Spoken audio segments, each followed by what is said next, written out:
If you are what you think about, then you have to start getting real careful about what you think about. Now, you have to start this with being cautious about every conversation that you have with your friends, with your relatives, with your mother, with your husband, with your children, that focuses on what's missing in your life. If you want to attract that into your life, but you're talking about what's missing and thinking about what's missing, understand that what you think about is what expands. You will continue to expand more of what's missing, and you'll continue to attract what's missing in your life. I never talk about what's missing in my life. I only put my attention on what I intend to create. Whatever it is that you would like to attract into your life, know that it's on its way. As you begin to shift the way that you think and have an anticipation that this thing is going to work out for you, you can only act upon your thoughts. And as you get these higher and higher thoughts, what happens is that the thought is now more aligned with what it is you want to attract, and then you start acting upon that thought. In other words, call it the universe, whatever you want, begins to conspire with you. You're in collaboration with what it is that you want to attract. You don't put your attention on what's missing.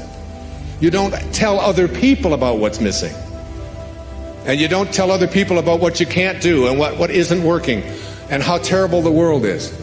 You have got to get yourself to a place where you don't allow yourself to have violent thoughts come into your consciousness. That means you got to watch the movies you're watching. That means the games that your children are playing, video games, have got to be monitored and removed when they have violence built into them. It means that you don't watch the news and you don't read the stories, endlessly reaffirming what a terrible place this world is. It is not a terrible place. It's a perfect place. It's a beautiful place. And you don't have to fill yourself with that kind of energy. So you don't put your thoughts on what's missing. You don't put your thoughts on what always has been. You don't put your thoughts on what others want for you. You don't have to put your attention on any thought that is out of harmony with the relationship that you would like to have in any moment of your life. Every moment of your life, this choice is yours. You can either be a host to God or a hostage to your ego. It's your call. I think your dreams deserve 5 minutes in the morning before you let the world in.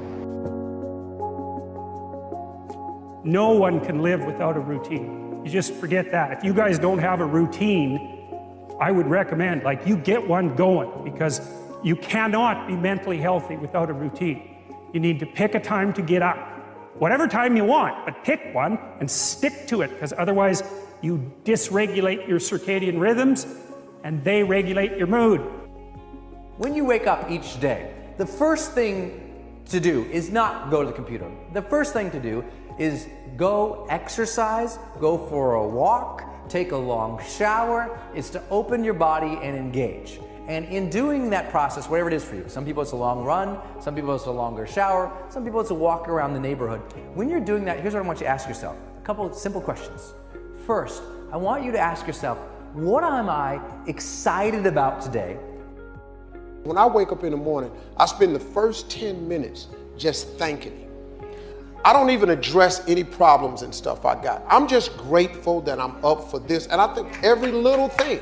And I'll spend 10 minutes. And it makes your day start such a wonderful way to realize that you woke up, you're here. You have a gratitude meditation.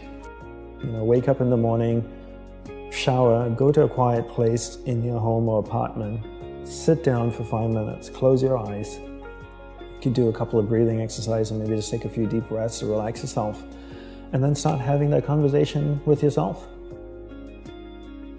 I want you to begin your day with enthusiasm.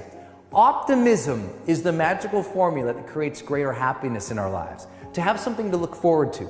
steal away someone's vision for a good future, and you quickly see them fall into depression.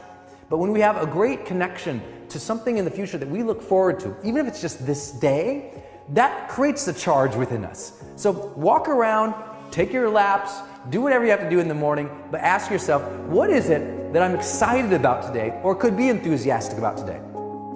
This is a really good day.